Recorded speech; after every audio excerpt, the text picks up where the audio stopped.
put out there. But we do have black people that get on the radio every day in white-owned companies, white-owned stations with white-owned sponsors that play the role of hypersexualized, hypercriminalized male.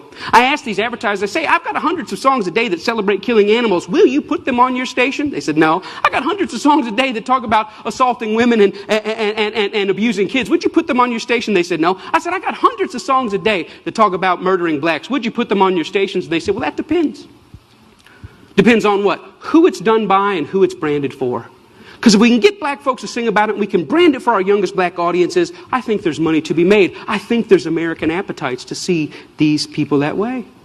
I said, how can you say that? They said, well, look, it's what these artists know. It's what they, black people, create. It's, matter of fact, our surveys say it's what they want to hear, which speaks of a sickness. How do we live in a society where somebody says, you know what, I'm inspired to write a song that celebrates murdering another person. And then a person says, I'd like to put that on my station. Another person said, I'd like to pay for it. And then there's people out here in the audience that go, I'd love to hear it, as long as it's black guys. Because even white people buy rap music, buy this type of stuff, because we know that when we want to hear about killing each other, we know who to turn to for that type of inspiration. We call it our music. We say we own it. White people buy more rap than black people. Yeah, but we're very careful to turn it down at the stoplight when other black people are there. Why? Because we know we're just pretending. For them, it's more authentic and real. I always ask the companies, what about your name? What about your brand? What about your value? And the largest radio company in the world said this: it's okay that we only have drug dealers on our black youth stations. We only have murders on our black youth stations. We support black charities. We give out water at the Martin Luther King parade. I think we've got it covered. We've bought them off. Now, people get upset, the smartest guys in the room again. You're talking about censorship. I don't believe that. I believe in free art. Make whatever you want. I believe you should make music about anti-Semitism. I believe you should make music about killing dogs. I believe in this country you should make music about bashing homosexuals and driving them behind trucks. I believe you should make music about stringing people up on trees. I believe you should make music about killing whitey. I believe you should make all that music. But I also believe that in the mainstream marketplace, people should hesitate associating their name with certain content.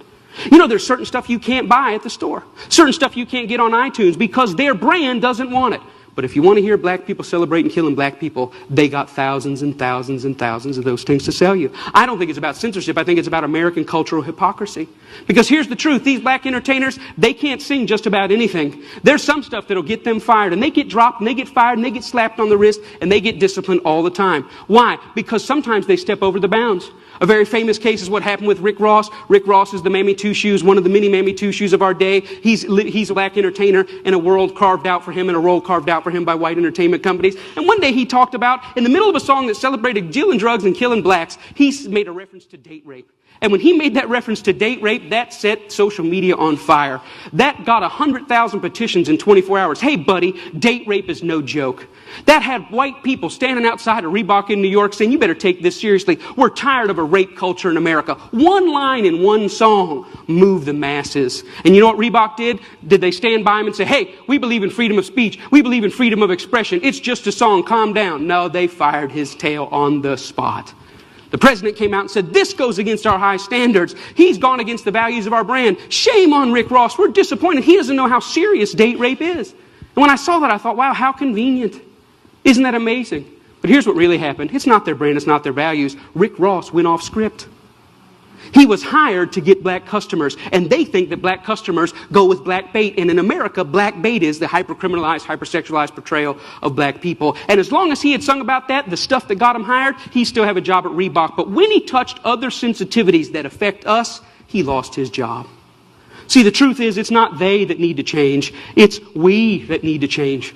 We created the lies. We created them for our profit. We own the companies. We own the record labels. We own the advertisers, and we keep putting it out. And it's this that's got to change. I thought about it. You know what? I wonder if White Mike could get anybody's attention on this. So I stood outside of a Walmart, and I said, hey, I don't think killing cops and killing blacks is very cool. And you know what? It only took 7 weeks of Mike standing out there, and they wrote a letter and said, yeah, we don't think it's cool either. We're going to pull our name off of that. The largest retailer in the world had never considered that maybe their commercial shouldn't be right before or after a song about young black men being gunned down.